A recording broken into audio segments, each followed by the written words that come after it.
Thank you. Good morning, everyone. How's it going? All right. I don't know if you've heard, the market's kind of crazy right now. So for the past couple of years, we've had this. Go to slides. Rising tide lifts all boats. Right? Things have been great. Tons of transactions, tons of business, lots of venture capital in the space. Everything's been going great. But as Warren Buffett likes to say, only when the tide goes out do you discover who's been swimming naked. And that's where we are right now, right? The tide is going out. So in terms of transaction volumes, we're down 18% this year in 2023. It's exactly the same as what we were up in 2021, right? The pendulum's kind of evenly swinging. So as much as we were up when the rising tide lifts all boats, this is where we're at right now. So we're moving from a situation where we have this to this. We're going from a rising tide to a receding tide. And I get super excited about both, but I'm super excited about the receding tide. You know why? Because a receding tide reveals. A receding tide reveals sustainable and unsustainable business models. It reveals real product market fit. And it reveals a company's true intentions. So that's where we are right now. That's what I'm going to talk about today. It's pretty exciting. Oh, I almost forgot. Before I came out, they gave me this to read. Oh, great news. INMAN ticket prices are going up, which is awesome because that'll allow INMAN to create more revenue, generate more revenue, and become more profitable. Round of applause. Why isn't anybody clapping? That's a joke, so don't hurt me when I come backstage. But that's exactly what Compass is doing, right? In their latest quarterly results in Q1, the first number they talked about was how their commission expense was going down, right? And then in the investor presentation, the second biggest number there, right below revenue, was that same thing, the commission expense. This is what they're talking about. And that's basically saying our commission expense is going down. We are, in aggregate, paying less money out to our agents. Imagine if they kicked off their next agent event with this information. This is going out to investors, which reveals something interesting going on in the space. If we look at how much brokerages are paying out to their agents, it's really bifurcating into two camps. There's these companies up top, United, Fathom, Real, Realty One, EXP, these low-fee, 100% commission models, right, that are paying out a much higher percentage of the revenue to agents than some of the legacy brands, Compass, Anywhere, Douglas, Element. There's a big difference there. And it actually correlates to market share growth. If we look at the change in transactions from 2021 to 2022, those same 5 companies grew their transaction count by 75,000. They're kind of the only ones, some of the only ones that did. Whereas the legacy brands, Compass, Anywhere, Home Services of America, lost 164,000 transactions. There's winners and losers here. And by the way, this is in a market that saw 1.1 million less transactions than the preceding year. So this got me thinking, are we at a point in real estate, like is this a Blockbuster versus Netflix moment? So I started thinking about that. And what I mean by that, when I think about what is a Blockbuster versus Netflix moment, to me, that's a situation where you have one business model that's overtaken by another. That new business model is powered by some sort of unfair advantage that's very difficult to replicate for the incumbents. And what it causes is an irreversible evolution in the way business is done. So is this a Blockbuster versus Netflix moment in real estate? I don't know, but what would that look like? What would a Blockbuster versus Netflix moment in real estate look like? So again, for me, I think it would look something like this. You'd have incumbents with flat growth. They would have high fixed costs and overhead and a limited ability to evolve to a changing landscape. And then you'd have the disruptors. And those disruptors would have a really easy to define unfair advantage, and they'd be exponentially gaining market share. So let's take a look. Let's look at some data and see. Let's start up top. Incumbents would have flat growth. So if you look at transaction volume over the past 5 years, 2017 to 2022, here's some of the biggest incumbents, the biggest legacy brands. Home Services America, Anywhere, Keller Williams, Redfin.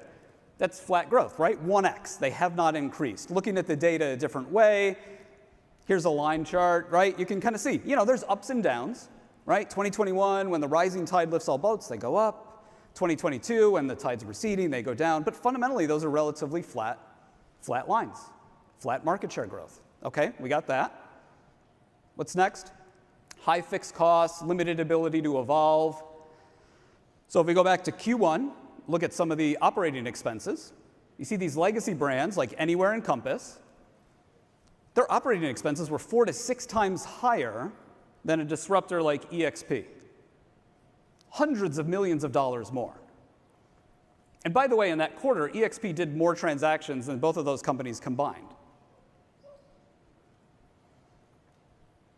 And how, limited ability to evolve and change business models, you've seen over the past year, everybody's cutting, right? Reducing expenses as quickly as possible. You can only do that to some degree, right? It reminds me of flying in an airplane and like tossing stuff out to extend the runway or something like that. You can only do so much to turn a cruise ship into a canoe, right? You can only cut so much until it just doesn't work anymore. So that's the incumbents. What about on the disruptor side? So those disruptors should have some sort of easy to define unfair advantage. Unfair advantage, competitive advantage, sustainable competitive advantage, it's all the same thing. I think it's pretty clear. Again, if we look at the cost basis, the OpEx per operating expense per transaction, disruptor EXP is 10 times lower than those legacy brands. Again, going back to Q1. We're getting more results out, Q2's out. I was looking at that last night. It's about 7 or 8x. So it's going to fluctuate, but the point is it's exponentially higher. So there's your easy to define unfair advantage, right? And that is translating into another unfair advantage, which is allowing these companies to pay out more of their revenue to agents. It's pretty easy to explain, right? Hard to duplicate, hard to replicate. And, before you come up to me in line at coffee or whatever and say, yeah, Mike, that's interesting, but these companies don't support their agents, right? They don't give them as much support. I'd challenge you to look at the data, and I would, if I had my computer on me, I'd open up this slide and say, well, what about this? If we look at the number of transactions per agent, on average, the difference between those legacy brands and the low-fee brokers last quarter was 0.05 transactions over 3 months. That's statistically insignificant. It's the same, support or not. I mean, we can have a debate about how much support there is or not. These are the results. And keep in mind, this graph on the right, the low-fee brokers, they're getting that with 10 times lower operating expenses per transaction.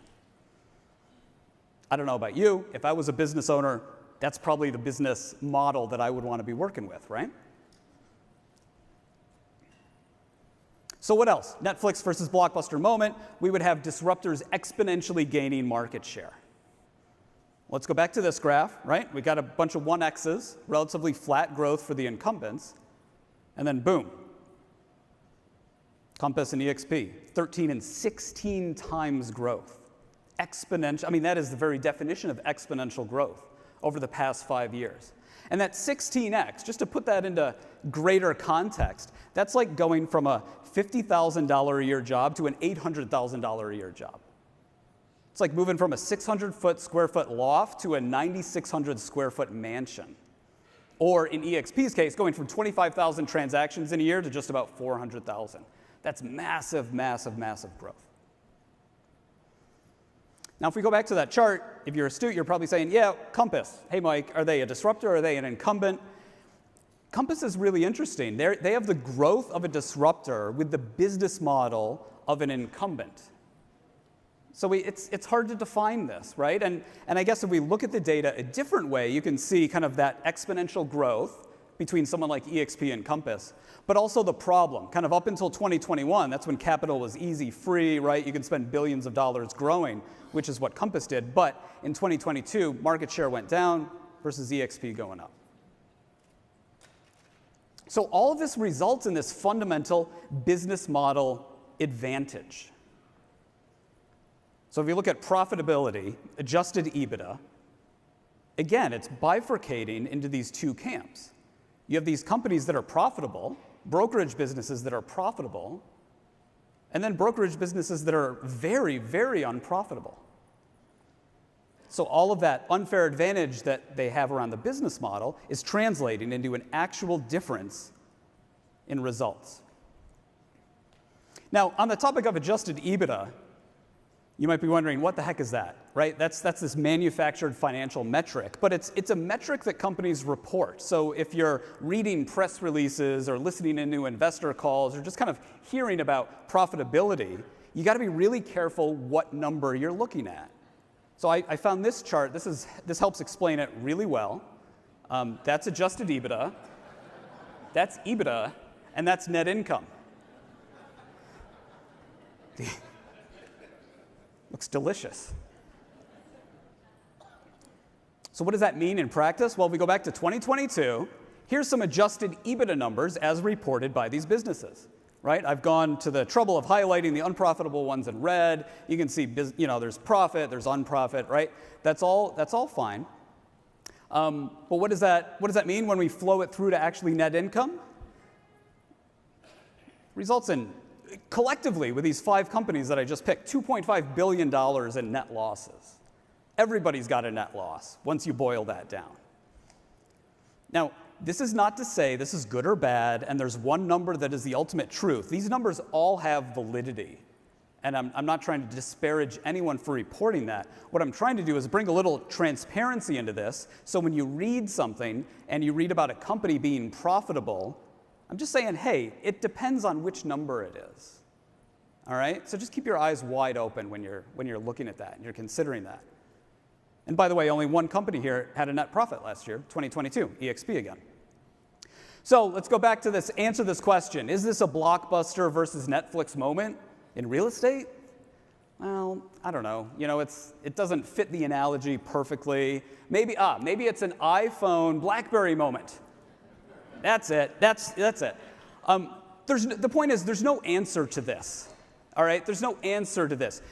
The choice is, you can either obsess about the minutia of the analogy, and again, point out where it's wrong, where it's incorrect, or you could simply look at the data and acknowledge, yeah, change is happening. This is significant change. It might not be Blockbuster, Netflix, iPhone, BlackBerry, whatever, but change is absolutely happening.